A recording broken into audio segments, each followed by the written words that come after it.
CCC ప్రేక్షకులకు నమస్కారం. Hot topic స్వాగతం.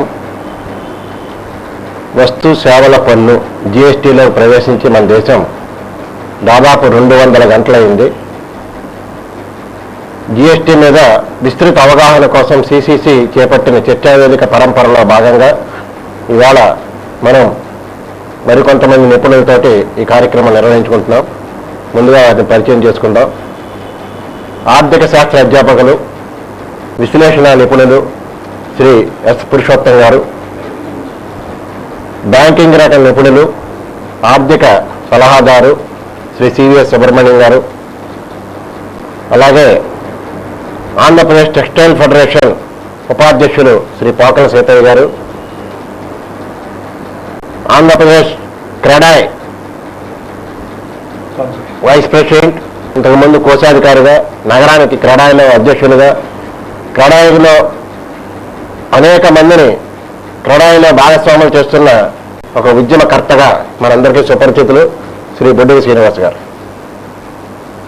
వీరితో మనం ఈ కార్యక్రమాన్ని ప్రారంభించుకుంటున్నప్పుడు ప్రధానంగా మనం సంస్కరణలో భాగంగా జిఎస్టీలో ప్రవేశించాం.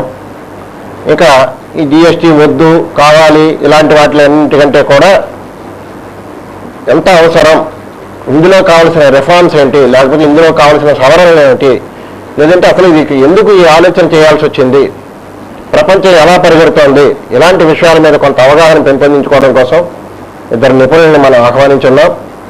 అలాగే మొదటగా చెప్పుకోవాలంటే అసలు బ్రిటిష్ వారి ప్రవేశానికి ముందు భారతీయ వ్యాపారం ఎట్లా ఉండేది, భారతీయ వ్యాపారాలని లేకపోతే భారతదేశ ప్రజలని ఈ ప్రపంచం ఏ దృష్టితో చూసింది, సత్యసంధతకు మారుపేరు అని పేరుండే భారతీయుల్ని మనం ఏ విధంగా తయారు చేసాం స్వతంత్రం తర్వాత. ఇవాళ ప్రతి వాడిని అనుమానాస్పదంగా చూడడం, వ్యాపారం అంటే దొంగడు అనుకోవడం, అలాగే అధికారి అంటే లంచగొండితనం, ఇలాంటి వ్యవస్థలోకి ప్రవేశించిన నేపథ్యంలో అసలు మనకున్న గత వైభవం ఏమిటి, ఈవేళ ఏ స్థితిలోకి వచ్చాం, వీటన్నింటి మీద కూడా, ఎందుకంటే మొత్తం అంతా కూడా వ్యవసాయాత్మకం కురులందన అన్నట్టుగా వ్యాపారాత్మకం అయిపోయింది. ఈ వ్యాపారం గురించి మనం లోతుగా చర్చించుకునే ముందుగా మన ఆర్థిక శాస్త్ర అధ్యాపకులు, విశ్లేషకులను చెప్పుకున్న మన పురుషోత్తం గారితో ప్రారంభించుకుందాం. పురుషోత్తం గారు ఇప్పుడు ఇంట్రడక్షన్లో మనం ప్రస్తావించుకున్నట్టుగా భారతీయ వాణిజ్య నేపథ్యం గురించి క్లుప్తంగా వివరించండి. భారతదేశ వ్యాపారానికి ప్రపంచంలో ఎవరితో పోల్చుకున్నా కూడా గొప్ప చరిత్ర ఉంది. కారణం, క్రీస్తు పూర్వం ఒక ప్రభుత్వ నిర్వహణ భాగంగా కౌటిల్యుడి అర్థశాస్త్రం అనే గ్రంథం మనకి 2300 సంవత్సరాల క్రితం పుట్టింది. అంతకుముందు కూడా భారతదేశం మరెన్నో నీతి శాస్త్రాల ఆధారంగా ప్రభుత్వ నిర్వహణ జరిగింది. ప్రభుత్వ నిర్వహణలో ప్రధానమైంది పన్నుల వ్యవస్థ. ఈ పన్నుల వ్యవస్థ రాజు ఎవరైనా ఉండొచ్చు కాక, అయితే తర్వాత మనం భారతీయులు అంటే వ్యవసాయం ఒకటే ఉంది అనే ఒక అపప్రథలో ఉంటాం. ప్రాథమికంగా భారతదేశం వ్యవసాయ దేశం అనేటువంటి భావన విస్తారం అయిపోవడానికి కారణం, బ్రిటిష్ పాలనలో మొత్తం వృత్తులన్నీ పోయిన తర్వాత ఇంక మిగిలిన వ్యవసాయం కాబట్టి వ్యవసాయ దేశంగా మారిపోయాం. కానీ నిజానికి భారతదేశం ప్రపంచానికి వస్తూత్పత్తిని అందించిన దేశం. చైనా, భారతదేశాలు కలిపి సుమారుగా 50% ప్రపంచ వ్యాపారాన్ని చేసిన దేశాలు ఇవి.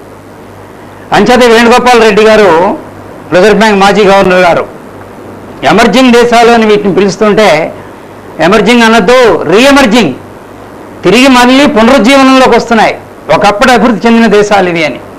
కాబట్టి ప్రపంచానికి ఎటువంటి విధానాల్లో వ్యాపారం చేయాలో మనం ఆదర్శంగా చూపాం. అంటే సత్యసంధత అనేది భారతీయులకి ఎంత పేరు అంటే, ప్రపంచం అంతా కూడా కాగితం పత్రము ఏమీ లేని రోజుల్లో నోటి మాట మౌఖికంగా, ఒప్పందాలు కూడా మౌఖిక ఒప్పందాలు. ఎవర్రా దీన్ని సాక్షులు అంటే మనుషులు సాక్షులు కాదు, సూర్యచంద్రులు సాక్షులు. సూర్యచంద్రులు సాక్షిగా ఒక 2 వ్యక్తులు అనుకుంటారు. ఇలా మన కథల్లో కనిపిస్తుంటుంది. తర్వాత కాగితాల దశ వచ్చిన తర్వాత కూడా అందులో కూడా సూర్యచంద్రులు సాక్షిగా రాసుకున్న దాఖలాలు ఉన్నాయి. అంటే బ్రిటిష్ వాళ్ళు ఆశ్చర్యపోయారు, ఇటువంటి దేశాన్ని ముందు ఈ సత్యసంధత మీద దెబ్బ కొడితే తప్ప మనం ఏళ్ళేమని అది బాగా నేర్చుకున్నాం. ఈ రోజున కొంత కలుషిత వాతావరణం వచ్చింది. ఎందుకంటే 190 మంది చాలా గొప్ప విధానాల్లో చట్టాన్ని గౌరవించి పౌరులందరూ కూడా వ్యాపార వర్గం చక్కగా వ్యాపారం చేసి దేశాన్ని మంచి పేరు తెచ్చేవాళ్ళన్నారు. కానీ ఇంత కుండలో ఒక విషం చొక్కు చాలన్నట్టుగా కొద్ది అక్రమ వ్యాపార చర్యలు చేసేటువంటి వారి యొక్క చర్యల వలన భారతదేశానికి చెడ్డ పేరు కూడా రావడం జరుగుతున్నది. అంతేకాదు మరి ఈ మధ్యకాలంలో మనం పూర్తిగా విదేశీ వ్యాపారాన్ని ఆధారపడి విదేశీ పెట్టుబడుల మీద ఆధారపడి 1991 నుంచి కూడా ఈ దేశాన్ని కొత్త విధానంలో నడిపించుకోవాలి అని పివి నరసింహారావు ప్రధానమంత్రిగా ఉండగా ఏర్పరిచినటువంటి ఈ గ్లోబలైజేషన్ ప్రక్రియ వాజ్పేయి గారి టైం వచ్చేటప్పటికి 2000 సంవత్సరంలో పన్నుల విధానం సంస్కరింపబడాలి అన్న ఉద్దేశంతో ఈ జిఎస్టీకి అంకురార్పణ చేశారు. అప్పటి నుంచి ఈ 16-17 సంవత్సరాలుగా విపరీతమైనటువంటి చర్చలు జరిగి సర్వులు ఇందులో పాల్గొని అందరు బాధ్యులు ఇందులో పాత్రను కలిగి ప్రభుత్వాల పాత్రను కలిగి కేంద్రము రాష్ట్రము కూడా ఇందులో ఉండి సంపూర్ణంగా ఇవాల్వ్ అయ్యి 101వ కాన్స్టిట్యూషన్ అమెండ్మెంట్ తీసుకొచ్చి దాని నిబంధనల కింద ఒక చక్కటి సంస్థను ఏర్పరిచి ఏదైనా ఉంటే సంస్థ కూర్చొని మాట్లాడుకోండి. ఇందులో కేంద్రానికి కేవలం 33% మాత్రమే ఓటింగ్ హక్కు ఉంటుంది, రాష్ట్రాలకి 66% హక్కు ఉంది. కాబట్టి కేంద్రం రాష్ట్రాలని డామినేట్ చేస్తాను అనుకుని చేసే అవకాశం లేదు. అలాగే 75% ఒప్పందం ఉంటే తప్ప ఏది అమలు జరగదు అని చాలా పకడ్బందీగా రాజ్యాంగ సంస్కరణ రాజ్యాంగాన్ని మార్చుకుని ఈ జిఎస్టీకి రూపకల్పన జరిగింది. వ్యక్తిగతంగా నా ఉద్దేశంలో సంస్కరణ అనేది అనివార్యం. ఏ వ్యవస్థ అయినా కాలం గడిచే కొలది. ఎందుకంటే ఒకప్పుడు పుస్తకాలు తెలియదు మనకి, నోటి మాటతో వ్యాపారం చేసుకున్నాం. తర్వాత పుస్తకాలు వచ్చాయి. పుస్తకాలు వచ్చినప్పుడు ఇదే మాట వస్తుంది. అయ్యి బాబాయ్ పుస్తకాలు ఎలా చేయగలం, పుస్తకాలు ఎలా రాయగలం, రాయలేం. మేము ఇదివరకు వ్యాపారం నోటితో చేసుకున్నాం కదా అంటే ఒక మార్పు వచ్చినప్పుడు ప్రతిఘటన అనేటువంటిది ఫ్రిక్షన్ అనేటువంటిది ఏర్పడుతుంటుంది. తర్వాత కంప్యూటర్ యుగం ఇది, దానికి తగ్గట్టుగా కాంప్లైంట్స్ ఉండాలి అని ఆ చట్టానికి తగినట్టుగా మనం ఎక్విప్ కావాలి. దీనికి మరీ గొప్ప గొప్ప విద్యను నేర్చి కంప్యూటర్ సాఫ్ట్వేర్ నిపుణత అవసరం లేదు. కాలానికి తగినట్టుగా మార్పు చెంది ట్రాన్స్పరెన్సీని తీసుకొస్తే ప్రపంచం ముందు మనం కూడా తలెత్తు నిలబడగలుగుతాం. త్వరలో మనం కూడా ఒక అభివృద్ధి పథంలో అభివృద్ధి చెందిన దేశంగా మారడానికి ఇవన్నీ కూడా దారులు. జిఎస్టీ ఒక్కటే అభివృద్ధి చెందినట్టు చేసేస్తుందా అంటే ఇది కూడా తప్పనిసరే. ఇందులో ప్రధానంగా సత్యసంధత నుంచి వచ్చిన మార్పుని మళ్ళీ మనం వారు ఇందాక రెడ్డి గారు పునరుజ్జీవనం అని ఎలా అన్నారో మాస్టర్ ఏంటంటే సత్యసంధత నుంచి ఇవాళ మళ్ళీ ట్రాన్స్పరెన్సీకి వెళ్ళడం అంటే పారదర్శకత అంటే మళ్ళీ సత్యసంధత వైపు ప్రయాణించడం. దీన్ని మీరు ఎలా విశ్లేషిస్తారు?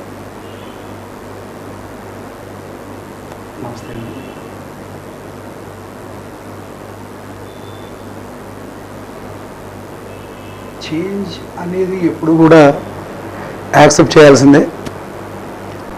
మార్పు కాలానికి అనుగుణంగా సమాజ అవసరాలకు అనుగుణంగా రాజకీయ పరంగా కానీ లేకపోతే ఫైనాన్షియల్ పరంగా కానీ అవసరాల వల్ల కానీ ఇంటర్నేషనల్ పాలసీస్ వల్ల కానీ కాలానుగుణంగా మార్పులు వస్తుండే. వాటికి అనుగుణంగా మనం మారక తప్పదు. సో ఈరోజు ఈ సత్యసంధత ట్రాన్స్పరెన్సీ రెండు ఇంపార్టెంటే. రెండిటి యొక్క రిజల్ట్ కూడా ఇంచుమించు ఒకటే. సార్ చెప్పినట్టు ఆ ట్రాన్స్పరెన్సీ అనే ఇంగ్లీష్ పదం యొక్క అర్థమే ఆల్మోస్ట్ మోరర్లెస్ ఆ సబ్జెక్ట్. మనము ఇండియాలో ఏ లీడర్ అయినా ఏ వ్యక్తి అయినా నేను అనుకోవడం ప్రాచీనంగా ఎంతో సంస్కృతి గల వాళ్ళని ఎంతో విశిష్టత గల వ్యక్తుల సముదాయం భారతదేశం అని చెప్పుకుంటున్న మనం ప్రపంచానికి ఈరోజు లీడర్గా మనం ఎదుగుతున్నాం. గతంలో లీడర్గా ఉన్నాం, ఇప్పుడు లీడర్గా ఉన్నాం. అల్టిమేట్ సక్సెస్ఫుల్గా ఈ ట్రాన్స్పరెన్సీ అనేది ఏ రోజుకైనా ఖచ్చితంగా రాక తప్పదు. ఈ transformation to transparency is inevitable. కాబట్టి ఆ విధంగా ఖచ్చితంగా మనం మారుతున్నాం, మారబోతాం. పారదర్శకత అన్నది ప్రధానంగా ఈ జిఎస్టీ ప్రవేశపెట్టడం జరిగింది. పారదర్శకత వస్తుందని వారిద్దరు కూడా విశ్వసిస్తున్నారు పూర్తిగాను. నిజంగా రావడానికి కూడా ఇప్పుడున్న పరిస్థితుల్లో అవకాశాలు కూడా కనిపిస్తున్నాయి. అయితే ఇంతకు ముందే ఈ నిర్మాణ రంగానికి సంబంధించి రెరా అనే ఒక యాక్ట్ని దీని ముందే తీసుకొచ్చారు. తర్వాత ఇప్పుడు జిఎస్టీని కూడా దీని మీద పెట్టారు. ఈ ప్రభావం నిర్మాణ రంగం మీద ఎలా ఉంటుంది శ్రీనివాస్ గారు? ఖచ్చితంగా వ్యవస్థలో మార్పు అనేది సహజం. కాలానుగుణంగా మార్పులు వస్తూ ఉంటాయి. మార్పులకు అనుగుణంగా ఆయా సమకాలీన పరిస్థితుల్లో సమాజంలో ఉన్నటువంటి అవసరాలను దృష్టిలో పెట్టుకుని చట్టాలు అనేది చేస్తూ ఉంటారు. ఆ చట్టాలు ఆ సరైన సందర్భంలో చేయబడ్డాయా, ఆనాటి పరిస్థితులకు అనుగుణంగా వాటిలో ఉన్నటువంటి ఇష్యూస్ని, ఆనాటి పరిస్థితులకు ఉన్నటువంటి ఇష్యూస్ని అడ్రస్ చేయగలిగినటువంటి డెప్త్ ఆ చట్టాలకు ఉందా అన్నదే అక్కడ మనం ఆలోచించవలసినటువంటి అంశం. అలాగే వాళ్ళ రెరా కానీ జిఎస్టీ కానీ ఇవన్నీ రావడానికి కూడా కొన్ని కారణాలు ఉన్నాయి.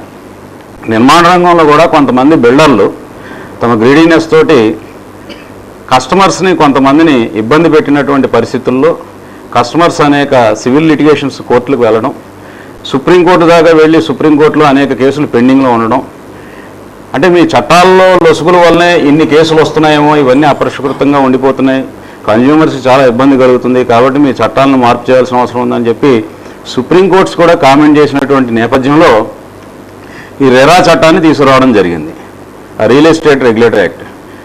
అయితే కొన్ని సందర్భాల్లో ఎలా ఉంటుందంటే ఈ చట్టం తీసుకొచ్చేటప్పుడు అప్పుడున్నటువంటి ఇబ్బందులు మాత్రమే కాకుండా భవిష్యత్తులో కూడా ఆ యొక్క యాక్టివిటీ ఒక ట్రాన్స్పరెంట్గా, ఒక అకౌంటబిలిటీ వచ్చే విధంగా అటు బిల్డర్స్కి కానీ అటు కన్జ్యూమర్స్ కానీ ఫ్లాట్ పర్చేజర్స్ కానీ ఉభయాలకి ఇబ్బంది లేని విధంగా ముందుకు వెళ్ళడానికి కావాల్సినటువంటి గైడ్ లైన్స్ పొందుపరిచినప్పుడే అది కరెక్ట్గా ముందుకు వెళ్తుంది. అత్యుత్సాహం ప్రదర్శించి ఏదో ఒక గుడిసెలో ఎలక దూరిందంటే ఎలకను పట్టుకోవడానికి ఒక బోను పెడితే సరిపోయే పరిస్థితి ఉన్నప్పుడు, లేదు గుడిసెని తగలబెట్టేస్తే ఎలక చచ్చిపోతుంది కదా అని చెప్పేసి గుడిసెని తగలబెట్టేసే చట్టాలు మాత్రం తీసుకురాకూడదు. అది అలాంటి చట్టమా లేకపోతే ఇలాంటి చట్టమా అనేది ఇప్పుడు ఆల్రెడీ 2 చట్టాలు వచ్చేసినాయి. ఇప్పుడు ఈ చట్టాలని తీసుకురావడానికి వీల్లేదు, అమలు చేయడానికి వీల్లేదు అని చెప్పే పరిస్థితి కాదు, టైం కూడా కాదు, ఆల్రెడీ ఇంప్లిమెంటేషన్కి వచ్చేసినాయి. కాబట్టి ఆచరణలో రేపు వచ్చే రిజల్ట్స్ని బట్టి ఈ చట్టాలు ఎంతవరకు సక్సెస్ఫుల్గా చేయగలిగారు అనేది మనం చెప్పగలుగుతాం. ఇప్పుడే కొన్ని చెప్పినాం. కానీ ప్రభుత్వాలు అనేవి ఎప్పుడు కూడా పారదర్శకంగా ప్రజలే కాదు ప్రభుత్వాలు కూడా ఉండాలి. ఇందులో ఎటువంటి భేషజాలకి వెళ్లకుండా ప్రభుత్వం కూడా నేను తీసుకొచ్చిన చట్టం 100% కరెక్ట్, ఇందులో నేను ఏ మార్పులు చేయను అని రిజిడ్గా మాత్రం ప్రభుత్వాలు ఎప్పుడు కూర్చోకూడదు. ఆచరణలో అనేక ఇష్యూస్ వస్తుంటాయి, వాటిని ఇమ్మీడియట్గా అడ్రస్ చేయగలిగినటువంటి వ్యవస్థల్ని ఏర్పాటు చేయాలి. ఆ వ్యవస్థల ద్వారా తక్షణమే ఆ సమస్యలకు పరిష్కారాలు ఇస్తూ ఉండాలి. అలాగే అవసరమైతే కొన్ని మార్పులు కూడా శ్రీకారం చుట్టాల్సినటువంటి అవసరం ఉంది.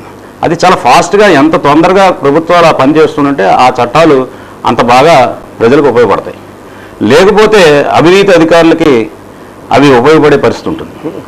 అలాగే అవినీతి పరులైనటువంటి వ్యాపారులకు కూడా ఉపయోగపడే పరిస్థితి ఉంటుంది. మీరు నిర్మాణ రంగంలో ఇప్పుడు చేసిన మార్పులు రెరా కానీ జిఎస్టీ కానీ మార్పులు ఎలా ఉన్నాయి? అవినీతిని తగ్గించేలా ఉన్నాయా, పెంచేలా ఉన్నాయా?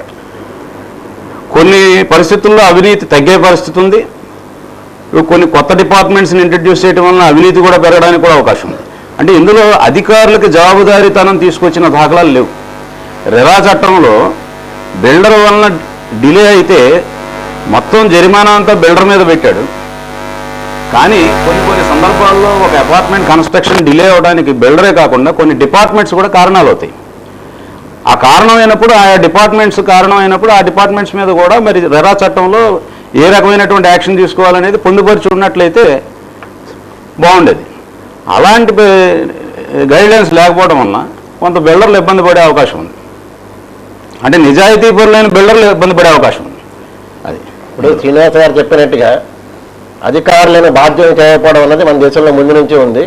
ముఖ్యంగా నిర్మాణ రంగానికి సంబంధించి అయితే ఒక చిన్న ఉదాహరణ చెప్పుకుంటే టౌన్ ప్లానింగ్ సెక్షన్లో వాళ్ళు లంచాలు తీసుకుని ఇంకోటి చేసుకుని ఏం చేసాం మొత్తం మీద ఒక అనాథరైజ్డ్ భవంతిని కట్టేసుకోవడానికి అనుమతి ఇచ్చేసే ఉంటారు. వాళ్ళకి డబ్బులు ఇచ్చాం కదా కట్టేసుకోవచ్చు కదా అని వీడు కట్టేసుకుంటారు. ఆ తర్వాత వచ్చిన ఆయన ఇది పనికిరాదు అని చెప్పి కొట్టేశాడు అనుకోండి, ఈ డబ్బులు ఎవరైతే తీసుకున్నారో వాడే మళ్ళీ వీళ్ళు కొట్టేస్తాడు. ఇటువంటి జవాబుదారీతనం లేని పరిస్థితులు, దీని గురించి జవాబుదారీతనం తీసుకురావడం కోసం మనం నిర్మాణ రంగం క్రెడా ఏమైనా పనిచేస్తుందా? ఖచ్చితంగా మేము ఎప్పుడు కూడా ఇటువంటి ఏ చట్టమైనా ప్రభుత్వం మంచి ఉద్దేశంతో తీసుకొస్తున్నామని చెప్తుంది. వాళ్ళ ఆలోచన ఎప్పుడు మనం తప్పుపట్టక్కర్లా. మేము ఎప్పుడు కూడా క్రెడా తరఫున ఎటువంటి చట్టం తీసుకొచ్చినా ముందు దాన్ని వెల్కమ్ చేస్తాం. వెల్కమ్ చేస్తూనే దాన్ని మేము స్టడీ చేసి మేము కూడా సెమినార్స్ అవి కండక్ట్ చేయడం జరిగింది, రెరా మీద కానీ జిఎస్టీ మీద కానీ. అందులో మాకున్నటువంటి ప్రాక్టికల్ డిఫికల్టీస్ని, అంటే ఈ స్టేజ్లో మేము ఐడెంటిఫై చేసినటువంటి ఇబ్బందుల్ని మా క్రెడా ఏపీ స్టేట్ ద్వారా అలాగే నేషనల్ ద్వారా మేము కన్సర్న్స్ పర్సన్స్కి మేము ఈ ఇష్యూస్ని కూడా వాళ్ళ నోటీస్ తీసుకెళ్తున్నాం ఎప్పటికప్పుడు. అయితే వాళ్ళు ఏ స్థాయిలో స్పందిస్తున్నారు లేదనేది కొంత టైం గడిస్తే కానీ మేము చెప్పలేము. ఇప్పుడు ఈ క్రెడా అనేది ఈ దేశంలో ఇవాళ ఇప్పుడు ఒక ఐఎస్ఐ మార్కులా ఉంది నిర్మాణ రంగంలో. 100%. ఈ క్రెడాకి సంబంధించి ఇప్పుడు వచ్చిన మార్పులకి వల్ల ఈ ఐఎస్ఐ మార్కు తాలూకు ఉన్నతి పెరుగుతుందంటారా, లేకపోతే దానికి ఏమైనా మళ్ళీ ఏమైనా కొంచెం తలవంపులు వచ్చే అవకాశం ఏమైనా ఉంటుందా? ఖచ్చితంగా క్రెడా అనేది ఒక సెల్ఫ్ కోడ్ ఆఫ్ కాండక్ట్ కలిగినటువంటి సంస్థ. ఇందులో మెంబర్ అవ్వాలంటే ప్రతి బిల్డర్ కూడా క్రెడా రూపొందించినటువంటి కోడ్ ఆఫ్ కాండక్ట్ నిబంధనల్ని యాక్సెప్ట్ చేస్తేనే దీనిలో మేము మెంబర్గా ఎలో చేస్తాం. అంటే రెరా అనే చట్టాన్ని ఒక రకంగా చెప్పాలంటే ఇండైరెక్ట్గా మేము మా సెల్ఫ్ కోడ్ ఆఫ్ కాండక్ట్లో ఎప్పటి నుంచో అమల్లో ఉంచాం. దీన్ని ప్రభుత్వం చేత చెప్పించుకునే దుస్థితి కాదు మాకు, మా అంతటా మేమే అమలు చేసుకుంటున్నాం. అయితే క్రెడా బయట ఇంకా చాలామంది బిల్డర్స్ ఉన్నారు, మా ఫోల్డ్లోకి రానటువంటి వాళ్ళు చాలామంది తప్పులు చేస్తున్నటువంటి నేపథ్యం ఉంది. మరి ఇందులో ఏమవుతుందంటే ఈ రెరాలో కొన్ని క్లాజెస్ వలన వాళ్ళందరూ ఎలిమినేట్ అయ్యే పరిస్థితి ఖచ్చితంగా ఉంది. అనార్గనైజ్డ్గా ఉన్నటువంటి బిల్డర్స్ అందరూ కూడా ఫీల్డ్ నుంచి ఖచ్చితంగా రూల్ అవుట్ అయిపోతారు, ఎలిమినేట్ అవ్వడం గ్యారంటీ. ఆర్గనైజ్డ్గా సిస్టమేటిక్గా చేసేవాళ్ళు ట్రాన్స్పరెంట్గా జవాబుదారీతనంగా ఉండి కస్టమర్స్కి డే 1 ఏదైతే చెప్పారో వాళ్ళ బ్రోచర్లో ఏదైతే చూపించి ఏదైతే వాళ్ళకి చెప్పడం జరుగుతుందో అది ఆచరణలో కూడా అదే విధంగా పెట్టి ఆ టైం కీపప్ చేసి వాళ్ళకి డెలివరీ చేయడంలో ఏ రకమైనటువంటి జాప్యం లేకుండా చేసే బిల్డర్స్ మాత్రమే మిగులుతారు. ఇప్పుడు నిర్మాణదారులకు కానీ కొనుగోలుదారులకు కానీ జిఎస్టీ ఎఫెక్ట్ ఎలా ఉంది? ఖచ్చితంగా ఒక కొత్త సంస్థ అనేది వచ్చినప్పుడు ఖర్చు పెరుగుతుంది. రెరా అనే దాంట్లో కూడా కొంత ఫీజు పెట్టారు, నామమాత్రం ఫీజే, కానీ ఆ రెరాలో ఉన్నటువంటి నిబంధనలు అమలు చేయడంలో మాకు కొంత ఖర్చు పెరుగుతుంది. మాకు ఒక ఎస్క్రో అకౌంట్ పెట్టాలి, దాంట్లో కస్టమర్స్ ఇచ్చే అమౌంట్ అంతా దాంట్లో ఫ్లో చేయాలి. ఆ ఫ్లో చేసిన అమౌంట్ని మేము ఆ ఎస్క్రో అకౌంట్ నుంచి విత్డ్రా చేయాలంటే we have to obtain the permission of chartered accountant and chartered architect. వీళ్ళ చేత సర్టిఫికెట్ తీసుకుని, అంటే రిలేటివ్గా అంత ప్రోగ్రెస్ ఆఫ్ వర్క్ అక్కడ ఉంది, he can allowed to withdraw this much of amount అని చెప్పి వాళ్ళు సర్టిఫై చేస్తే then we can withdraw that amount. So ఇట్లాంటి వాటి వల్ల ఏమవుతుందంటే ఖచ్చితంగా మరి ఇంజనీర్ గారు ఆడిటర్ గారు ఊరికనే అయితే కాగితాలు ఇవ్వరు కాబట్టి ఖర్చు పెరుగుతుంది. సో ఖర్చు అనేది ఖచ్చితంగా పెరుగుతుంది. రెరా అంతేకాకుండా రెరాలో 5 years డిఫెక్ట్ లయబిలిటీ కూడా పెట్టారు. నిర్మాణం కంప్లీట్ అయిన తర్వాత 5 years పాటు మేమే ఆ నిర్వహణ చేయాలి. అక్కడ కూడా మేము కొన్ని చెప్పడం జరిగింది. ఒక స్ట్రక్చర్కి లయబిలిటీ పీరియడ్ మమ్మల్ని 50 సంవత్సరాలు కాదు 100 సంవత్సరాలు ఇవ్వమన్నా కూడా మేము ఇవ్వడానికి సిద్ధంగా ఉంటాం. కానీ ఈ ఫినిషింగ్స్కి కూడా ఈ డిఫెక్ట్ లయబిలిటీ పీరియడ్లో 5 yearsకి లయబిలిటీ ఫిక్స్ చేసి గవర్నమెంట్ తీసుకురావడం కొంత ఇబ్బందికరమైనటువంటి పరిస్థితి. ఇప్పుడు ఒక పక్కన ఎఫోర్డబుల్ హౌసింగ్ అని చెప్పి ప్రభుత్వం ఎంకరేజ్ చేస్తుంది, మాట్లాడుతుంది. ఎఫోర్డబుల్ హౌసింగ్ ఎలా వస్తుంది? ఒక స్ట్రక్చర్లో ఎవరైనా సరే ఎఫోర్డబుల్ హౌసింగ్ అయినా మీరు ఒక 2-3 కోట్ల రూపాయలు పెట్టి ఒక సుపీరియర్ క్వాలిటీతో కన్స్ట్రక్ట్ చేసే అపార్ట్మెంట్ అయినా స్ట్రక్చర్ ఎవరైనా ఒకే రకంగా కన్స్ట్రక్ట్ చేస్తారు. కానీ ఇంటర్నల్గా వచ్చేటప్పటికి మీరు హయ్యెస్ట్ టేక్ క్వాలిటీతో ప్రొవైడ్ చేసిన డోర్కి ఒక కంట్రీ వుడ్తో ప్రొవైడ్ చేసిన డోర్ ఫ్రేమ్కి డెఫినెట్గా తేడా ఉంటుంది. మీరు ఎంత సీజన్డ్ వుడ్ వాడినా వార్పింగ్ ప్రాబ్లమ్స్ ఉంటాయి. అవి సీజనల్గా కొంత బెండ్ అవ్వటం, గ్యాప్స్ రావటం ఇట్లాంటివన్నీ జరుగుతుంటాయి. సో ఒక ఎఫోర్డబుల్ హౌసింగ్లో you cannot go for higher specification. అక్కడ మమ్మల్ని 5 years దాన్ని లయబిలిటీ ఫిక్స్ చేసి అది మెయింటైన్ చేయమంటే ఇది అర్థం కాక కస్టమరు మా మీద కొంచెం ఏమన్నా అగ్రెసివ్గా ఏదన్నా ఇనిషియేట్ చేస్తే అందులో ఎవరన్నా లంచగొండే అధికారులు ఉంటే ఆ రెరాలో వాడు ఖచ్చితంగా మమ్మల్ని ఎన్కాష్ చేసుకునే పరిస్థితులు ఉంటాయి. అంటే ఇలాంటి ప్రాక్టికల్ డిఫికల్టీస్ ఉన్నాయి కాబట్టి స్ట్రక్చర్కి డిఫెక్ట్ లయబిలిటీ పీరియడ్ ఫిక్స్ చేసి ఉంటే బాగుండేది. ఈ ఫినిషింగ్స్కి కూడా మరి పెట్టడం అనేది కరెక్ట్ కాదనేది మా అభిప్రాయం. ఎందుకంటే ఒక హైయెస్ట్ క్వాలిటీ ట్యాప్స్ లేకపోతే హైయెస్ట్ క్వాలిటీ శానిటరీ వేరు మీరు అది ఒక డీలకు ఒక 5 star హోటల్లో ఉన్న స్పెసిఫికేషన్కి ఒక మామూలు హోటల్లో ఉన్న స్పెసిఫికేషన్కి డెఫినెట్గా డిఫరెన్స్ ఉంటుంది. సిమిలర్లీ స్పెసిఫికేషన్ బట్టి వేరియేషన్స్ ఉంటాయి. సో అసలు ఆ ప్రోడక్ట్కి వాడు గ్యారంటీ ఇవ్వడు, ఎష్యూరెన్స్ ఇవ్వడు. అండ్ మీరు ఎక్కడైతే ప్రోడక్ట్ తయారవుతుందో అక్కడ కంట్రోల్ చేయకుండా మాకు 5 years ఫిక్స్ చేసినప్పుడు ఏ బిల్డింగ్లో వాడి ఏ బిల్డింగ్ ఇండస్ట్రీ మెటీరియల్ అయినా సరే 5 years వారంటీ ఇచ్చే విధంగానే ఆ ప్రోడక్ట్ తయారు చేయాలని కూడా ప్రభుత్వం పెట్టుంటే మేము హర్షించేవాళ్ళం. దాన్ని ఏ ప్రోడక్ట్ అయినా సరే, బిల్డింగ్ మెటీరియల్కి సంబంధించిన ఏ ప్రోడక్ట్ అయినా ఇండస్ట్రీలో తయారయ్యేటప్పుడే అది 5 years లయబిలిటీ ఫిక్స్ చేసి దాని మీద గ్యారంటీ ఇచ్చే విధంగా ప్రభుత్వాలు ఆదేశించినట్లయితే మేము అది వాడితే వాడు గ్యారంటీ ఉంటాడు కాబట్టి మాకు ఇబ్బంది ఉండదు. సో అక్కడ ఎవరు గ్యారంటీ మాకు ఇవ్వట్లేదు. మోరోవర్ ఏంటంటే కొన్ని సర్వీసబుల్ ఐటమ్స్, టాయిలెట్స్, ఇట్లాంటి స్విచ్చెస్, ఇవన్నీ సర్వీసబుల్ ఐటమ్స్ వాళ్ళు వాడేదాన్ని బట్టి ఉంటాయి. అంటే ఇట్లాంటి వాటిలో ఏమంటే ఒక్కొక్కసారి కొంతమంది లిటిగెంట్ కస్టమర్స్ కూడా they may take advantage of it. అంటే నిజాయితీ పరులైన బిల్డర్ను కూడా కస్టమర్స్ 99% మంచి వాళ్ళు ఉంటారు. ఆ ఒక్క 1% కస్టమర్స్లో కూడా మా బిల్డర్స్లో ఉన్నట్లుగానే అటు కస్టమర్స్లో కూడా లిటిగెంట్ కస్టమర్స్ ఉండొచ్చు. సిచ్యువేషన్ ఎక్స్ప్లాయిట్ చేసే విధంగా ఈ చట్టాన్ని వాళ్ళు అడ్డం పెట్టుకుని ఏ బిల్డర్కి ఇవ్వాల్సిన పేమెంట్, ఆఖర్ పేమెంట్, ఇన్స్టాల్మెంట్ ఎగ్గొట్టడానికి కూడా వాళ్ళు ఈ చట్టాన్ని ఉపయోగించుకోవడానికి కూడా అవకాశం ఉంది. అందువల్ల కొంత ఇందులో ఉన్నటువంటి ఇలాంటి ప్రాక్టికల్ డిఫికల్టీస్ని గవర్నమెంట్కి మేము రిప్రజెంట్ చేయడం జరిగింది. బట్ ప్రస్తుతానికైతే మాకు ఏ రకమైనటువంటి రిలీఫ్ గవర్నమెంట్ నుంచి లేదు. ఇవన్నీ ఇప్పుడు ఆచరణలో ఏ రకంగా ఉంటాయి అనేది వేచి చూడాల్సినటువంటి అంశం. ఇప్పుడు క్రెడాయి పక్షాన ఈ రెరా కానీ జిఎస్టీ కానీ మేలు చేస్తుంది, అట్ ది సేమ్ టైం కొన్ని ఇబ్బందులు ఉన్నాయని మనకు స్పష్టంగా చెప్పారు. వేచి చూద్దాం ఇంకా ఫలితాలు ఎలా ఉంటాయో అని చెప్పి వారు అన్నారు. దీన్ని వారు కూడా మార్పుని స్వాగతిస్తూనే దీంట్లో రావాల్సిన మార్పుల్ని సూచించారు. ఇక వస్త్ర వ్యాపారానికి వస్తే వస్త్ర వ్యాపార రంగం మీద ఇంతవరకు ఎప్పుడూ లేనట్టుగా ఒక రెడీమేడ్ మీద తప్పితే ఇతర వస్త్రాల మీద ఇప్పటి వరకు ప్రత్యక్షంగా పన్ను అనేది లేదు. ఇప్పుడు ఈ పన్ను అనేది ఇప్పుడు విధించారు అమ్మకం పాయింట్లో. ఇంతకుముందు పాయింట్ అనేది నూనె దగ్గర నుంచి అనేక రంగాల్లో జరుగుతూనే వస్తుంది 60% వరకు. నిజంగా వస్త్ర వ్యాపార వస్త్రం మీద పన్ను అంటూ ఎత్తేయడం నిజంగా చేస్తే ప్రభుత్వం కనుక కూడుగుడ్డ నీడికండా ఇప్పుడు అమ్ముతున్న బట్ట 100 రూపాయల బట్టని 40 రూపాయలకే ఇవ్వచ్చు.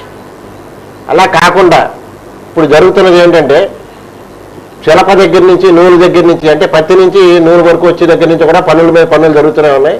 ఇప్పుడు అమ్మకం స్థాయిలో కూడా మళ్ళీ కొత్తగా పన్ను ప్రవేశపెట్టారు. దీన్ని వీరు వ్యతిరేకిస్తున్నారు. ఎంతవరకు వచ్చింది మీ వ్యతిరేకత, మీ ఫలితాలు? ఈ జిఎస్టీ అన్న విధానాన్ని స్వాగతిస్తున్నాం గవర్నమెంట్ని.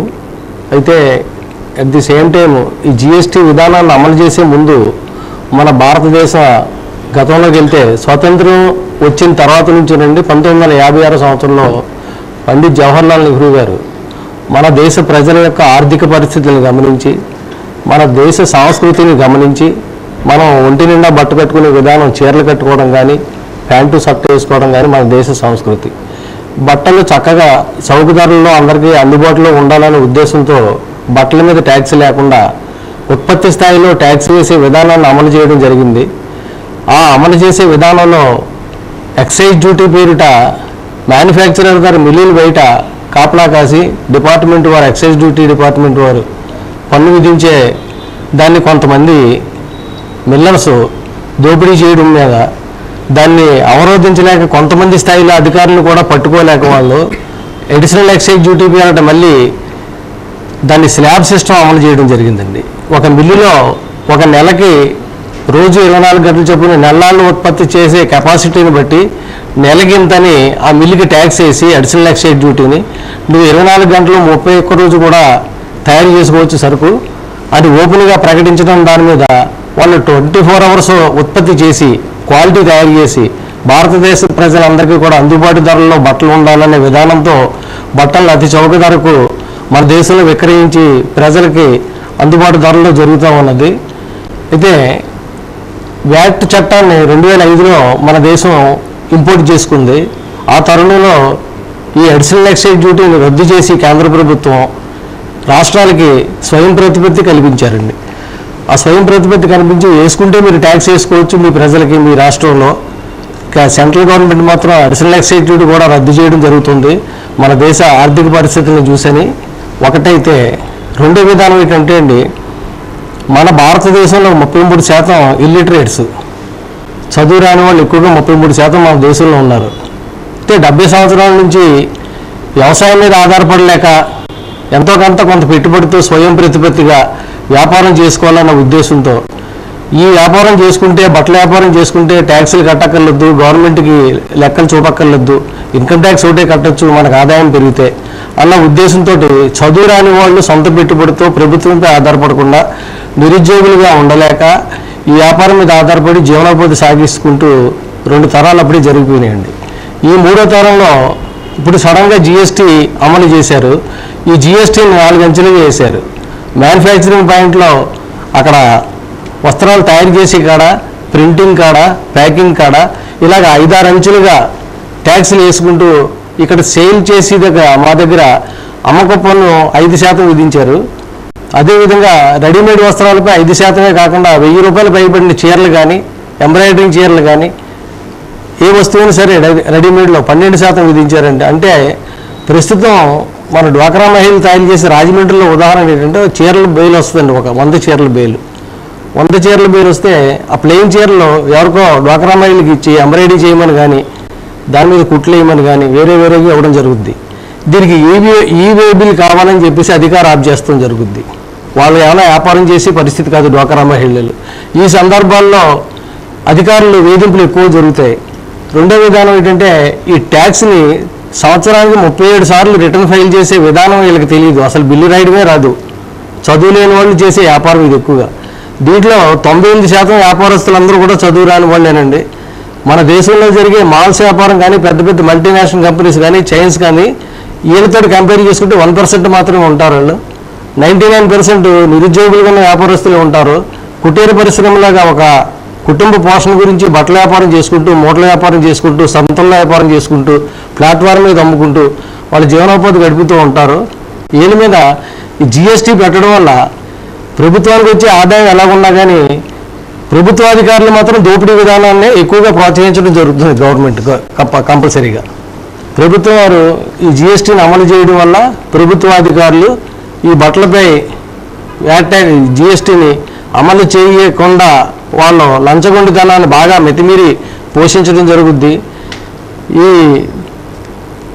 దొంగ నోట్లు డిమానిటైజేషన్ అమలు చేశారండి. ఫస్ట్ డిమానిటైజేషన్ అయిన తర్వాత లంచగొండితనాన్ని అరికట్టాలని చెప్పేసి ఈ జిఎస్టీని ప్రవేశపెట్టి బట్టల మీద ట్యాక్స్ వేసి లంచగొండితనాన్ని ఇంకా ఎక్కువ ప్రోత్సహిస్తారు. కారణం ఏంటంటే ఈ వ్యాపారం మీద ఆధారపడి జీవించే వాళ్ళు లక్షల కొద్ది ఉన్నారండి దేశం మొత్తం మీద. అందుగురించి ఉద్యమం దేశం మొత్తమే జరుగుతుంది. సూరత్ రాష్ట్రంలో దేశానికి అంతటికీ కావాల్సిన చీరలన్నీ సూరత్ రాష్ట్రం నుంచి ఎక్స్పోర్ట్ అవుతాయి, ఇంపోర్ట్ అవుతుంటాయి అన్ని రాష్ట్రాలకి కూడా, 29 రాష్ట్రాలకి కూడా. వారు మొన్న 22వ తారీఖు నుంచి మొదలుపెట్టారు ఉద్యమం. ఆ ఉద్యమంలో 24వ తారీఖున లాఠీ చార్జీ కూడా జరిగింది. దాన్ని కూడా నిరసించడం జరిగింది మేము. ఇటువంటి ఉద్యమాలు చేసే పరిస్థితుల్లోకి ప్రజలను బయటికి రానివ్వకూడదు. అదే కాకుండా ఇంతకుముందు ఒక సూరత్లో అమ్మిన చీర 100 రూపాయలు సూరత్లో రేటు ఉంటే రాజమండ్రి రేటు ఖర్చులతో పాటు ఇక్కడ అమ్మకం 120, 115కి జరిగేదండి పూర్వం.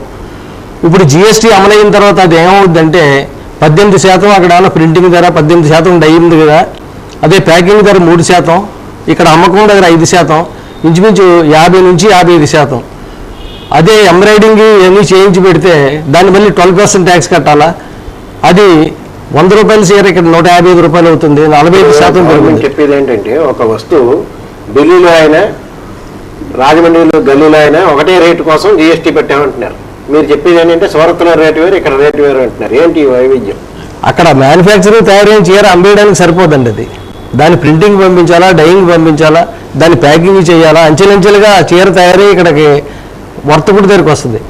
ఈ వర్తకుడి దగ్గరికి వచ్చేవాడికి గతంలో అమ్మిన రేటు మీద 40-50% అక్కడ పెరిగిపోతుందండి ఆల్రెడీ రేటు. నేను చెప్పేది వినియోగదారుడికి నష్టం. ఇక్కడ జరిగేది ఏంటంటే వ్యాపారస్తుడు 5% కానీ 12% కానీ ట్యాక్స్ కదే విధానం వీళ్ళు అమలు చేయలేరు. సంవత్సరానికి 37 సార్లు రిటర్న్ వేయలేరు. కంప్యూటర్ అవగాహన లేదు. ఇది చేయలేని పరిస్థితుల్లో వ్యాపారం చేయలేక నిరుద్యోగులుగా మారి రోడ్లపైకి వచ్చి మళ్ళీ ఏదో చేసుకోవాలి తప్ప ఎక్కడో వృత్తి చేస్తారు. ఇప్పుడు సీతాగారైనా లేకపోతే ఏ సగటు వర్తకుడైనా, ఏ పెద్ద వర్తకుడైనా, అంటే వర్తక సంఘాల ప్రతినిధులైనా అందరూ ఒకటే మాట, జిఎస్టీ పేరు చెప్పి వర్తకుడిని వేధించి నియమ నిబంధనలు ఇందులో అధికంగా ఉన్నాయి. ఓ పక్కని పారదర్శకత, లంచగొండితనాన్ని తీసేస్తా ఉంటూనే వర్తకుడిని వేధించడం, అవసరమైతే జైల్లోకి పంపించడం వంటి చట్టాలు పెట్టి మరింత ఎక్కువ క్యాష్ చేసుకునేలాగా లంచగొండితనం పెంచేలాంటివన్నీ ఇందులో పొందుపరిచారు. దాని మీద వ్యతిరేకిస్తున్నాను తప్ప అల్టిమేట్గా పన్ను కట్టేది వినియోగదారుడే అని వాళ్ళు మొదటి నుంచి చెప్తూనే ఉన్నారు. ఇది ఈ నేపథ్యంలో చూస్తే మనం ఇప్పుడున్న పరిస్థితుల్లో ఈ ట్యాక్సేషన్ అన్నదాన్ని మనం ఏ కోణంలో చూడాలి? వారు చెప్తున్నటువంటి ఆర్గ్యుమెంట్ అంతా కూడా ఒక డెమోక్రాటిక్ కంట్రీలో మనకు అవకాశం ఉంది కాబట్టి మనకు వచ్చిన కష్ట నష్టాలని ప్రభుత్వం ముందు పెడుతున్నారు. పెట్టి ఏదో ఇటువంటి ప్రోస్ అండ్ కాన్స్ ఉన్నాయని చెప్పేసి చెప్తున్నారు. అయితే ఇందులో ఏ ఒక్క చర్య తీసుకున్నా కూడా ప్రతి విధానానికి రెండు ఉంటాయి, మంచి చెడులు ఉన్నప్పుడు. శ్రీనివాస్ గారు చెప్పినట్టు అల్టిమేట్గా వారు ఒప్పుకున్నది ఏంటంటే ఇది ఇండైరెక్ట్ ట్యాక్సేషన్. అంటే తాగేవాడే కడతాడు తాళ పన్ను అనేది సామెత. సో మధ్యలో ఎవరైనా కట్టొచ్చు కాక చివరికి భరించవలసింది మాత్రం మనిషే. ఇవాళ ఒకప్పుడు భారతదేశం అంటే నేను ఒప్పుకోలేను, ఎందుకంటే ఎంతో కొంత శాస్త్రం చదువుకున్నాను కాబట్టి, భారతదేశం యొక్క తూకం ఎంతో తెలుసు కాబట్టి. ఈ తూకం పెరిగింది అని అతి సామాన్యులు కూడా తెలుసు. ఒక పండగ వచ్చినా, పబ్బం వచ్చినా, ఒక చిన్న ఇది వచ్చినా కూడా ఇవాళ మన ప్రజలు చాలా లావిష్గా ఖర్చు పెట్టే స్థాయిలోకి యువతరం వచ్చింది. కొనుగోలు శక్తి పెరిగింది. ఈ పెరగడంలో కూడా అవసరాన్ని మించిపోయి అప్పులు చేసి కూడా మనం కొనడం కూడా చూస్తున్నాం. అది అవాంఛనీయం. కానీ కొనుగోలు శక్తి పెరిగిందనేది వాస్తవం. అందులో ఎక్కువ వాడేటువంటివి నిత్యావసరాలైనటువంటి ఫ్యాషన్ గూడ్స్ అయినటువంటి వస్త్రాలు. ఈ వస్త్రాలకు సంబంధించి ప్రభుత్వం ఏ వ్యాపారానికైనా బేసిక్గా 20 lakhs లిమిట్ తీసుకొచ్చారు. వ్యాట్ ఉన్నప్పుడు ఓన్లీ 7.5 lakhs. ఆ స్థాయి నుంచి మినిమం 20 lakhs తీసుకొచ్చారు. అంటే వారు చెప్పిన పద్ధతిలో బ్రతుకు తెరువు కోసం మూట పట్టుకుని ఊరూరా తిరుగుతూ లేకపోతే సంతల్లో వేసుకుంటూ అమ్మేటువంటి వ్యాపారస్తులు వారు జిఎస్టీ పరిధిలో ఇప్పుడు అధికారుల యొక్క వాళ్ళ యొక్క అవినీతి లేకపోతే వారి యొక్క జులుంకి లోన్ అవుతారు అని నేను అనుకోలేకపోతున్నాను. రెండవది 75 lakhs వరకు టర్న్ ఓవర్ ఓకే చేసుకుంటే ఆ నిబంధన కింద కూడా బయటకు వచ్చే ఛాన్స్ కనపడుతుంది. కాబట్టి అసలు వస్త్రం మీద పన్ను వద్దు జిఎస్టీ అన్నప్పుడు 29 రాష్ట్రాలు, కేంద్రపాలిత ప్రాంతాలు, మొత్తం ప్రభుత్వం రాజ్యాంగబద్ధంగా 16 సంవత్సరాల డెలిబరేషన్. ఇది ఒక ఏడాది, ఒక 6 నెలలు, లేక ఒక ఆర్డినెన్స్ ద్వారా సడన్గా ప్రభుత్వం ఇంపోజ్ చేసినటువంటి ఒక పిడుగొచ్చి మన నెత్తి మీద పడిందని నేను అనుకోవట్లేదు. 2000 సంవత్సరం నుంచి 2017 జూలై 1వ తారీఖు లోపల మనకి there was very ample time to participate, to discuss, to deliberate in so many platforms. అల్టిమేట్గా రాజ్యాంగ సవరణ అయింది. దానికి చిన్న వర్తకుల కోసం తగినటువంటిది ఉంది.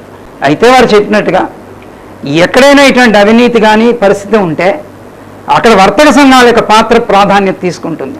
ఎందుకంటే ఒకసారి ట్రాన్స్పరెంట్గా మనం వచ్చినప్పుడు ఇది ప్రాథమికమైనది. నిరక్షరాస్యులు వ్యాపారం చేసుకుని జీవిస్తున్నారు స్వయం ఉపాధి అని. బహుశా ఇది స్వయం ఉపాధికి అడ్డుకుంటుందని నేను అనుకోలేకపోతున్నాను. ఇది పెద్ద వ్యాపారస్తులు కాంప్లైంట్స్లోకి రావాల్సిన విషయం ఉంది. పెద్ద వ్యాపారస్తులు తప్పనిసరిగా ఆధునిక రంగాన్ని ఆహ్వానించి కంప్యూటరైజ్డ్గా వారు ప్రభుత్వం దేశమంతా ప్రపంచంతో పాటుగా మనం కూడా నిలబడవలసి వస్తుంది. దాని ప్రకారంగానే ఏ నామ్స్ అవసరమవుతాయో. ఎందుకంటే మనం విదేశీ పెట్టుబడులు తీసుకొచ్చి పెట్టుకుని విదేశీ అప్పులు తీసి పెట్టుకొచ్చి ఇవన్నీ చెప్పినప్పుడు అటువంటి పరిస్థితులు ఈ దేశంలో కూడా ఉండాలి, అటువంటి ఆర్థిక క్రమశిక్షణ ఉండాలి, చట్టబద్ధమైన క్రమశిక్షణ కావాలి అని కోరడం జరుగుతుంది. ఇప్పుడు వర్తక సంఘాల ప్రతినిధులైనా లేకపోతే వివిధ పక్షాల వాళ్ళైనా లేకపోతే ప్రజా సంఘాల నుంచి ప్రాతినిధ్యం వహిస్తున్నామని చెప్తున్న వాళ్ళైనా ఇదే మాట చెప్తున్నారు. ఏంటంటే వరల్డ్ బ్యాంకు, IMF ఇలాంటి చోట్ల నుంచి అప్పులు తెచ్చి ఆ తెచ్చిన అప్పులకు బట్టి వాళ్ళు చెప్పినట్టు అలా వీళ్ళు ఆడుతున్నారు. అది మొదట్లోనండి మీరు చెప్పింది. ఇప్పుడు మనం ఆ స్థాయిలో లేము. అప్పులు తెచ్చి ఆ అప్పుల్ని తీర్చడానికి మన సత్తా చాలదు కాబట్టి అది తగ్గించుకుని డోర్లు పూర్తిగా తీసి ఏ రంగంలోకైనా మనం విదేశీ పెట్టుబడుల్ని సంపూర్ణంగా ఆహ్వానించుకున్నాం. మనకు ఉద్యోగి దొరికితే చాలు, మనకు 10 మందికి పని ఇస్తే చాలు.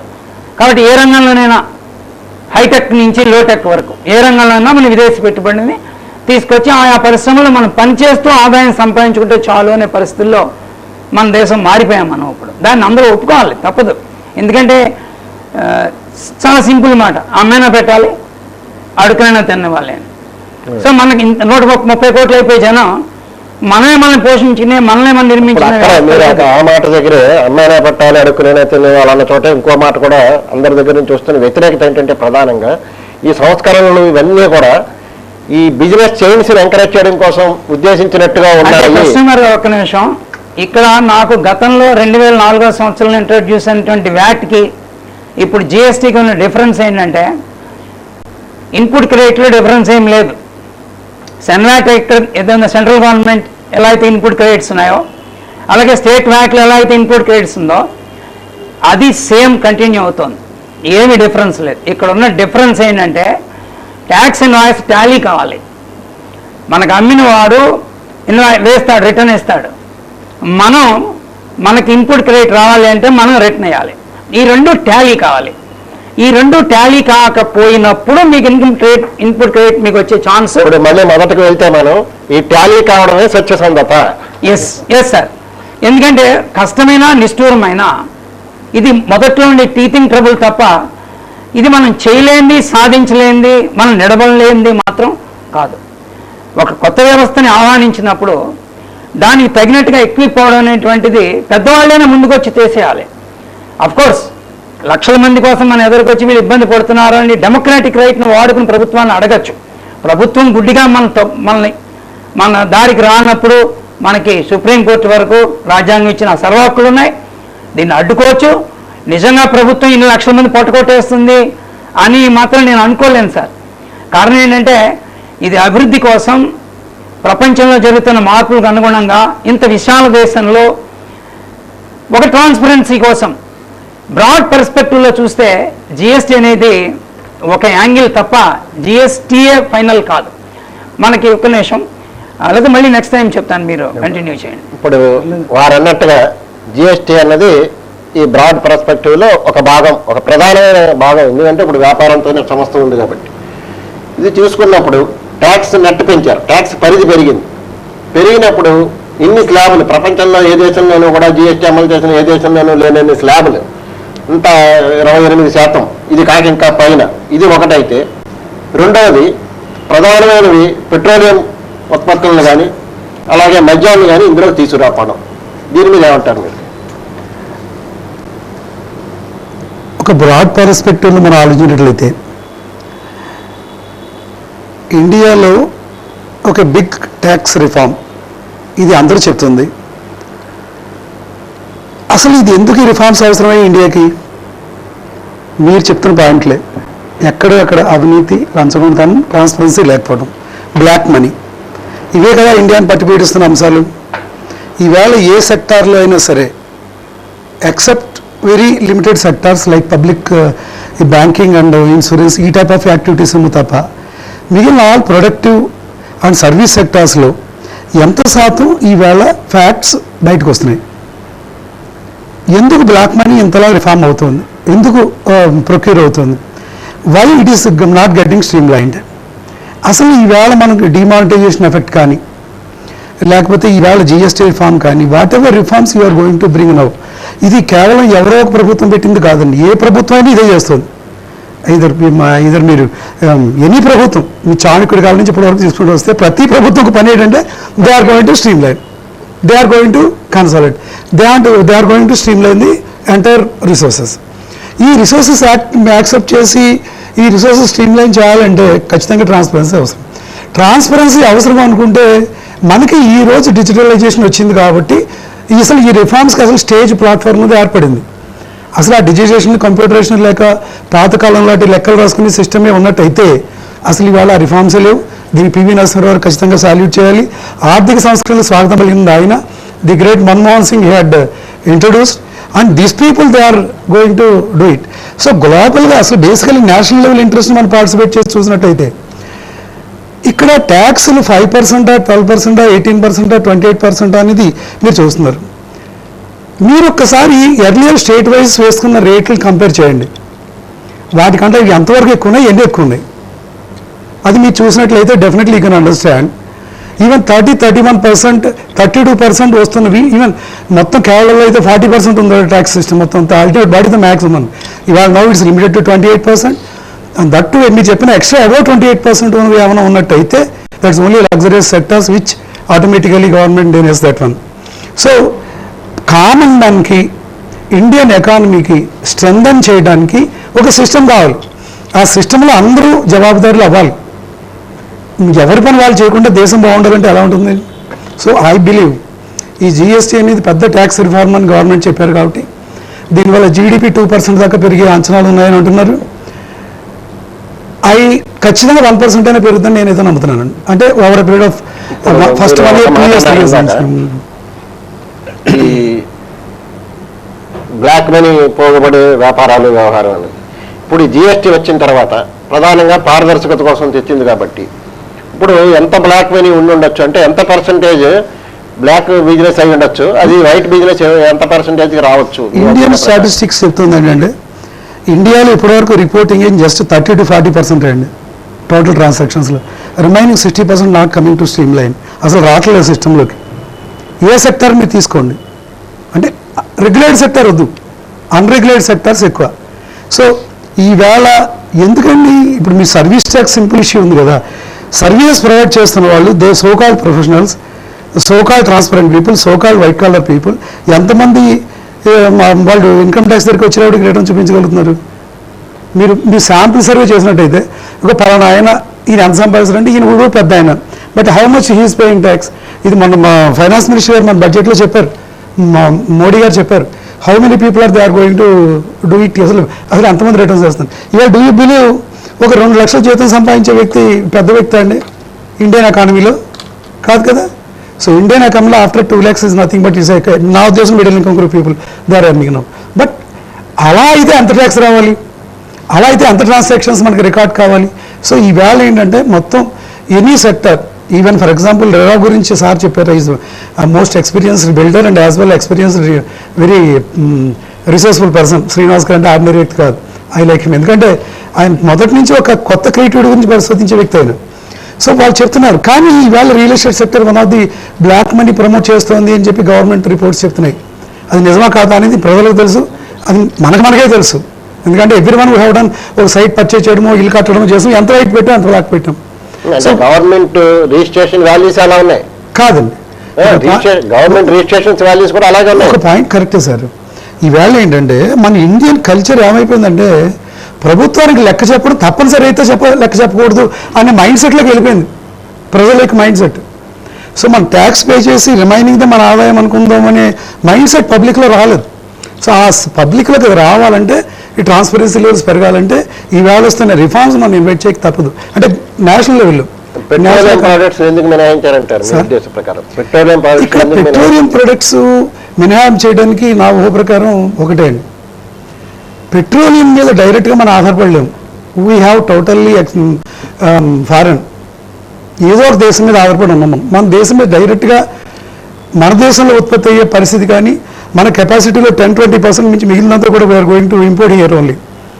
సో మనం దాని మీద ఆ సెక్టర్ యొక్క plus and minus and basically the effect and basically the price is international monetary system మీద లేదా ఒక దేశం యొక్క అధికారం మీద ఆధారపడి ఉంది తప్ప చెప్తున్న ఇంటర్నేషనల్ మానిటరింగ్ సిస్టమ్ తో చూసుకున్నా సరే కూడా ఇవాళ పెట్రోల్ 40 రూపాయలు మించి అమ్మడానికి లేదు. చెప్పండి సార్. ఏ ప్రభుత్వమైనా ఏ సంస్కరణ తీసుకొచ్చినా తన ఆదాయం రూపాయి తగ్గించుకుందుకు ఎవరు చేయరు, ఎనీ గవర్నమెంట్. నేను అందుకే అంటున్నాను పెరిగేది వారు అన్నట్టు ఒక చిన్న పెట్రోలియం తగ్గించకపోవడానికి చెప్తున్నాను. ఒక్క విషయం అది చెప్తారు కానీ వీరు అన్నట్టు 30 to 40% మాత్రమే ఇప్పుడు మనకి చూపిస్తున్న వ్యాపారంగా ఉంది. ఈ దీనివల్ల మిగిలిన రిమైనింగ్ 60% వ్యాపారం బయటకు వస్తుంది. అంటే దాని అంతటి మీద మనకి పన్ను వస్తుంది. వచ్చినప్పుడు ఇంత హై రేట్ పన్నులు అవసరమా? అది సార్ 101 కాన్స్టిట్యూషనల్ అమెండ్మెంట్ లో it was made very clear that the GST Council will take up the issue of imposing tax on petroleum products and alcohol. State excise వీటి మీద నెక్స్ట్ కన్సిడర్ చేసుకుని ఇందు మీద discussion జరిగి ఏ రేట్లో వాటి మీద విధించాలి అంటే ఇది టెస్ట్గా చేసుకుని ఇందు మీద జనరేట్ అయ్యే ఇన్కమ్ కానీ ప్రభుత్వం ఊహించిన దానికి ఎక్కువగా ఇన్కమ్ కానీ వస్తే it is quite inevitable to reduce the rates on petroleum products. Otherwise వచ్చే ఆదాయాన్ని తగ్గించుకుంటే ప్రభుత్వ ఆదాయం తగ్గిపోతే జరిగేదేంటి? ప్రభుత్వం యొక్క కార్యకలాపాలు తగ్గిపోతాయి. ఏ ప్రజలు కూడా ప్రభుత్వం ఈ రోజు చేస్తున్న కార్యకలాపాలు తగ్గించేస్తే నష్టపోతారు. ఇవాళ ప్రభుత్వం చేసే కార్యక్రమాలు ఏది ఆగకూడదు, ఏది పెండింగ్ అవ్వకూడదు, ఏది దెబ్బతినకూడదు. అందుకు రాబడి కావాలి ప్రభుత్వానికి. ఆ రాబడి సడన్గా ఇవాళ 40% మొత్తం రెవెన్యూ పెట్రోలియం ప్రోడక్ట్స్ ఆల్కహాల్ మీద వస్తుంది అంటే ఇది చాలా చేదు నిజం. అయినా ఆశారు ఇది చాలా చేదు నిజం. కానీ ఇవాళ ప్రభుత్వం జిఎస్టీ పేరుతో ఈ పెట్రోల్ మీద ఎందుకు తీయలేదు, ఆల్కహాల్ మీద ఎందుకు తీయలేదు, జిఎస్టీ ఎందుకు తేలేదు? తెస్తుంది. ఎప్పుడు తెస్తుంది? తగిన ఆదాయం ఇందు మీద కానీ మనం ఊహించినట్టుగా ట్రాన్స్పరెన్సీతో జనరేట్ అయితే. ఇప్పుడు ఒక్క నిమిషం, వాళ్ళు చెప్పేది ఏంటంటే స్టేట్స్ అన్ని అడిగాయి కాబట్టి స్టేట్స్కి అవకాశం ఇచ్చాము. మేము దీన్ని ఎందుకు తీసుకురాలేదంటే స్టేట్స్ వేసుకుంటున్నాయి దాని మీద, ఇటు 27% ఓన్లీ సెంట్రల్ ఎక్సైజ్, స్టేట్స్ వేసుకుంటున్నాయి కాబట్టి వాళ్ళకి ఆ ఫ్రీ ఇచ్చామని చెప్తున్నారు. అది ఒకటి. అట్ ది సేమ్ టైం మరో పరస్పర విరుద్ధమైనది ఏంట్రా అంటే, అంతకుముందు మనందరికీ తెలుసు controlled price economy, market price economy. ఈ కంట్రోల్ ప్రైస్ ఎకానమీ నుంచి మార్కెట్ ప్రైస్ ఎకానమీకి తెచ్చేసాము అని చెప్తున్నారు పెట్రోలియం ప్రోడక్ట్స్. ఎలా తెచ్చారు? మార్కెట్ ప్రైస్ ఎకానమీ ప్రకారం ఇవాళ 40 రూపాయలు అమ్మాలి పెట్రోల్, 30 రూపాయలు అమ్మాలి డీజిల్. మీరు చెప్పింది కాస్ట్ వాల్యూ మాట్లాడుతున్నారు. కానీ ఎంపవర్ అయినటువంటి గవర్నమెంట్ కి ట్యాక్స్ నుంచి రైట్ ఉన్నప్పుడు రైట్ గురించి గవర్నమెంట్. ఇక్కడ central government, state government and price mechanism ఈ మూడు ఉన్నాయి కదా. You are right. Market price mechanism కి పెట్రోల్ కూడా తీసుకొచ్చారు. ఇండియాలో చాలా ఇప్పుడు ఆఫ్టర్ ఇండిపెండెన్స్ ఈవేళ ఫస్ట్ టైం రోజు ఎకానమీ ప్రైస్ మారుతున్నాయి. ఇది ట్యాక్స్ పర్మనెంట్.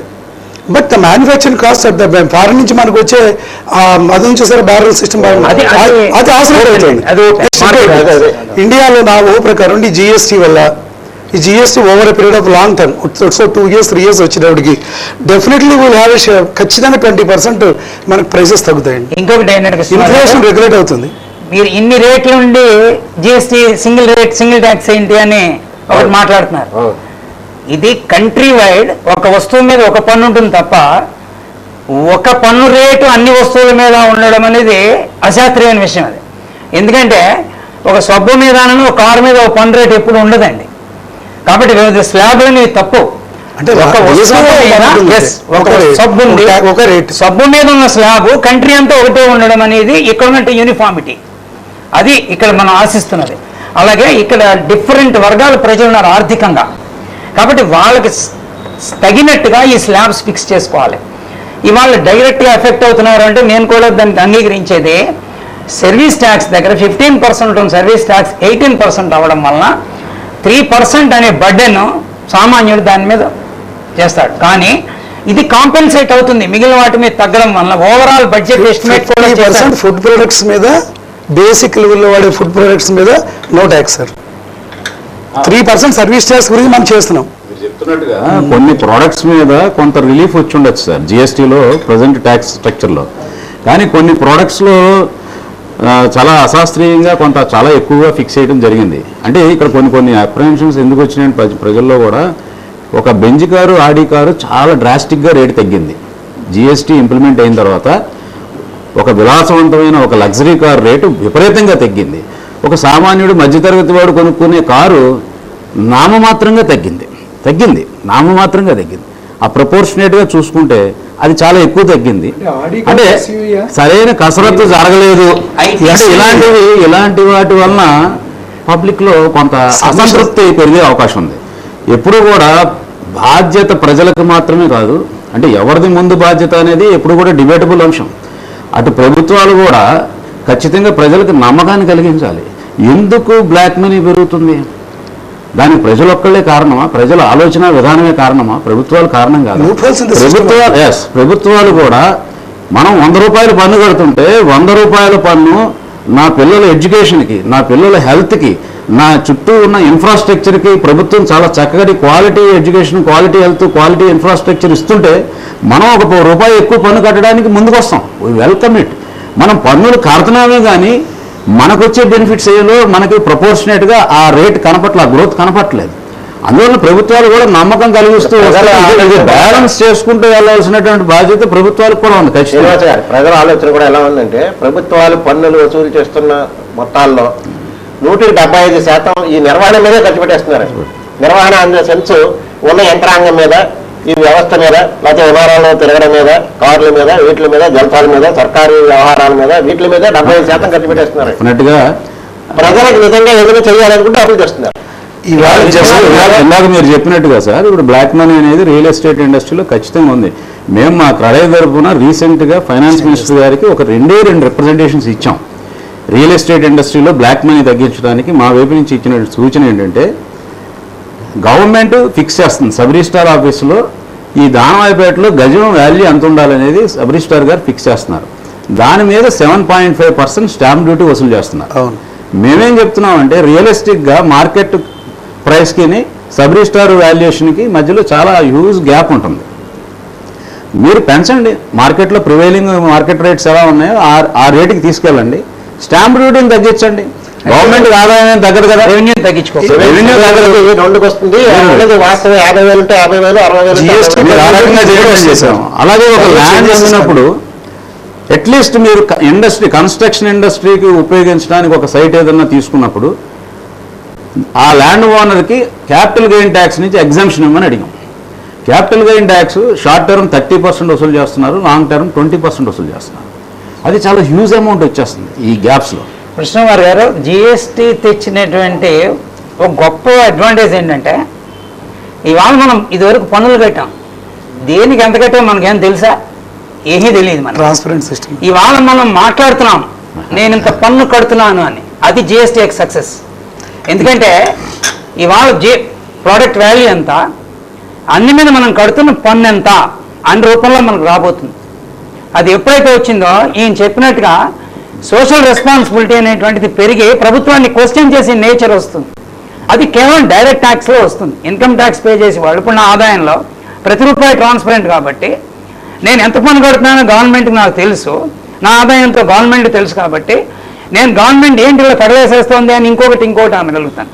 ఇదివరకు ఇండైరెక్ట్ ట్యాక్స్ సిస్టంలో మనం సరుకులు కొనుక్కుంటున్నాం, దీని ధర ఇంత కొనేసుకుంటున్నాం తప్ప ఇందులో ప్రభుత్వానికి ఎంత కడుతున్నానో నాకు తెలియదు.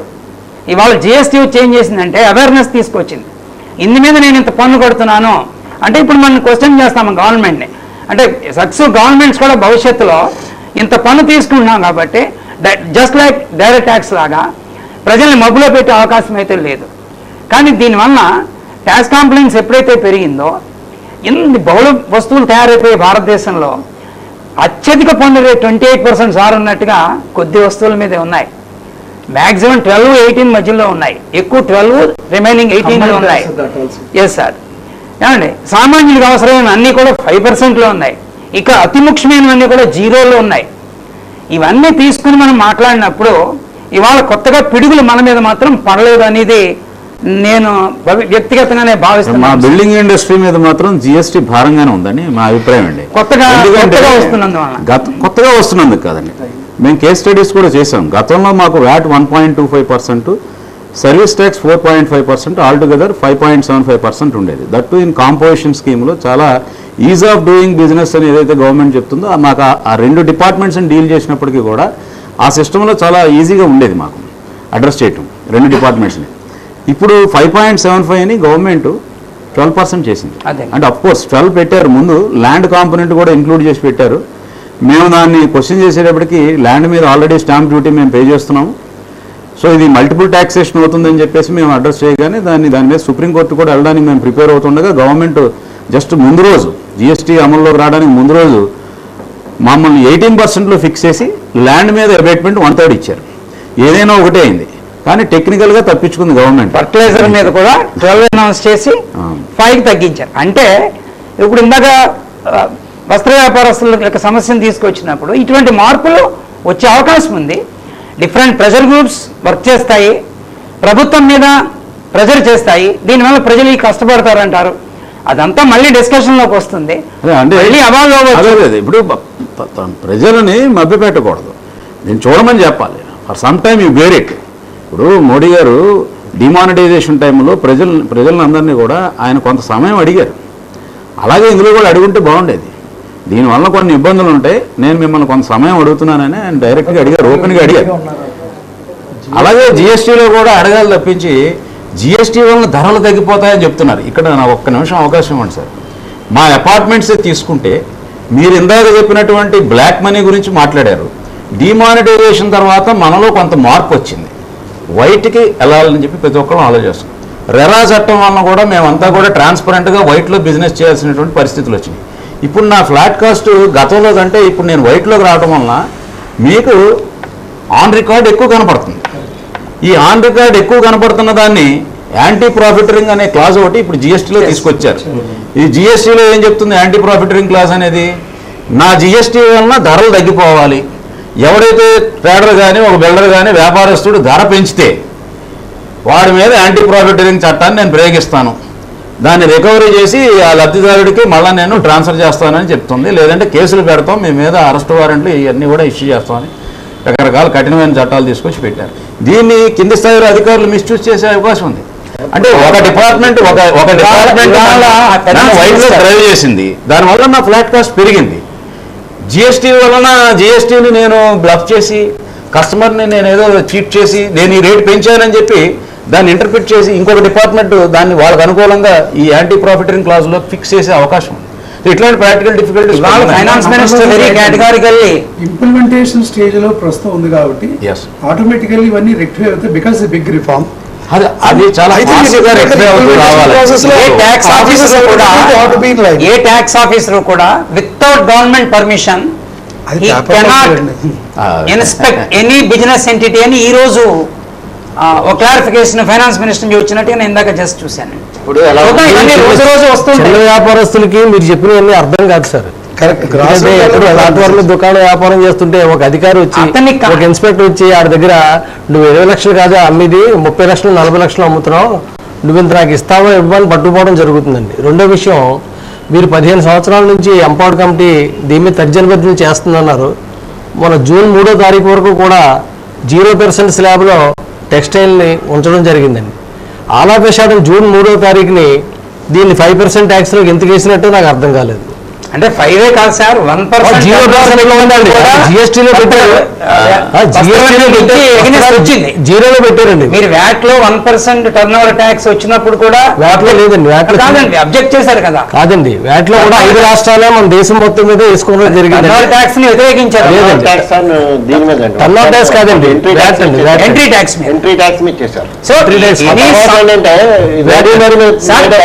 Textile sector has been opposing any taxation, ఇది పాస్ట్ హిస్టరీ. ఇది అలాగే ఇప్పుడు కూడా వారు సేమ్ మొన్న జూన్ 3వ తారీఖు 2% 5% కాదు, వారు బిగినింగ్ నుంచే ఒక పాలసీలో ఉన్నారు ఏంటంటే ఈ టెక్స్టైల్ సెక్టార్ మీద టాక్సేషన్ అనేది ఉండకూడదు అనేది. జూన్ 3వ తారీఖు వరకు కూడా 0% లో ఉంచడం జరిగిందండి. జూన్ 3ని ఇంప్లిమెంట్ చేశారు మన మినిస్టర్ గారు.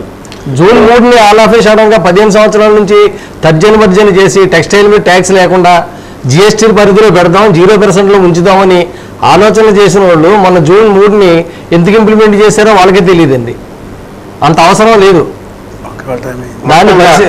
ఈరోజు జరిగిన చర్చలో తేలింది ఏంటంటే జిఎస్టీ అన్నది గొప్ప సంస్కరణలలో భాగంగా వచ్చిన వ్యవస్థితి. ఈ జిఎస్టీని మనం స్వాగతించడంతో పాటు ఇందులో ఉన్న లోటుపాట్లని కాలక్రమంలో మనం పరిష్కరించుకుంటూ రావడం, ప్రభుత్వాలు ఏదైనా సరే ఆ పని చేయాల్సిందే చేస్తాయి అనే విశ్వాసాన్ని ప్రకటించడంతో పాటు జిఎస్టీ వల్ల భారతదేశానికి ఉన్న వెనకటి వైభవం అంటే సత్యసంధులు వీళ్ళు అనే పేరు మళ్ళీ ప్రపంచానికి తెలుస్తుంది. దానికోసం మనం ఈ జిఎస్టీని ఎలా ఉపయోగపడుతుందో అనే కోణంలో తీసుకుందాం అని పారదర్శకత, సత్యసంధత అంటే పారదర్శకత, ఈ పారదర్శకతకు ప్రధాన పీట వేస్తుంది. కాబట్టి ఇది ఖచ్చితంగా దేశానికి మేలు జరిగేదే. అలా ట్యాక్స్ కట్టే ప్రతి వాళ్ళు కూడా ఈ ట్యాక్స్ ఇంత కడుతున్నానని తెలుస్తుంది కాబట్టి రేపు పొద్దున్న ప్రభుత్వాన్ని, పాలకుల్ని ప్రశ్నించే తత్వం కూడా పెరుగుతుంది. ఇది దేశానికి మేలు జరుగుతుంది అని చెప్తున్నారు. ఇది ఒక రకంగా ప్రజల్ని చైతన్యం చేయడంలో భాగంగా ఈరోజు చాలా చక్కటి చర్చ నడిచింది. అలాగే వర్తక ప్రతినిధులుగా, వ్యాపార రంగ, నిర్మాణ రంగ ప్రతినిధులుగా వారంటున్నది ఏంటంటే దీన్ని మేము స్వాగతిస్తున్నాం, కానీ ఇది వర్తకులను వేధించేలా, నిర్మాణ రంగంలో ఉన్న వారిని లేకపోతే ఇంకోటో ఇందులో ఉన్న నియమ నిబంధనలను అడ్డు పెట్టుకుని వర్తకులను లేకపోతే ఇంకొకరిని వేధించి మళ్ళీ అవినీతి క్రమానికి తెరతీసేలా ఉండకూడదు అనమే తప్ప అల్టిమేట్గా మేమందరూ దీన్ని స్వాగతిస్తున్నామని చెప్తున్నారు. ఈ చర్చను ఇంతటితో ముగిస్తున్నాం. స్వస్తి.